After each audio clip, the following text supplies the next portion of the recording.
Hi, my name's Karen. I'm one of the vets at Cats Protection, the UK's leading cat welfare charity, and I'm going to talk to you today about some aspects of cat care.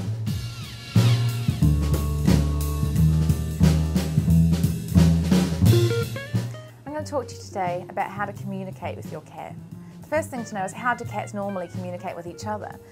What's interesting about cats is they've evolved from the African wild cat, and this cat lives in a solitary lifestyle. They only come together for mating and things like that.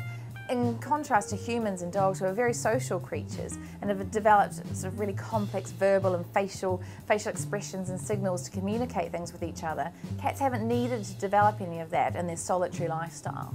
What they have found very useful to them, though, is using scent or smells to communicate with each other. And this works brilliantly for animals that don't like to see others of their same species, because a smell can last over time. So you can leave a communicative smell in one place and another cat can come at another time and get that communication without you ever having to come into face-to-face contact or conflict with each other.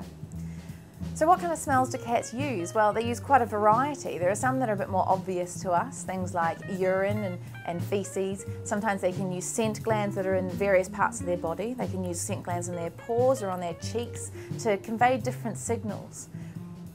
Cats will use these scent glands in different areas to tell themselves different things. Smells like cat urine, when a cat sprays in places, that can tell them to be wary or watch out around that area. It's kind of a signal to be careful. Cats use the scent glands on their paws sometimes to mark territory. You may see cats scratching at things, especially around the edges of their territory, and that's telling other cats that that area is theirs.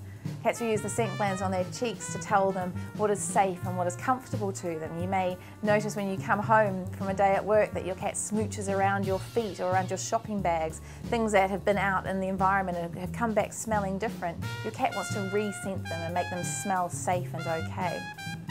So how are you going to communicate with your cat? Well, the first thing to remember is that they use scent for everything. So they want you to smell safe and like them. Sometimes you can use plug-in pheromone sprays and things like that that mimic the cheek scent gland, and that can help cats to feel more nice and at home. But the important thing is to remember that cats also don't like change. They like routine and they like things to stay the same, especially when it comes to these smells.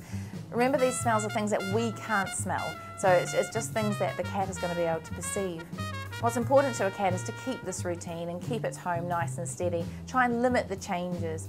Doing things like stroking and grooming your cat, playing with your cat, these things can give them endorphins, or the chemicals in your body that make you feel good about things. So they can be a really good way of bonding and communicating with your cat. If your cat is smooching you and rubbing its face on you, then let it do this. It needs to do this to make you feel comfortable and make it feel nice and secure with you.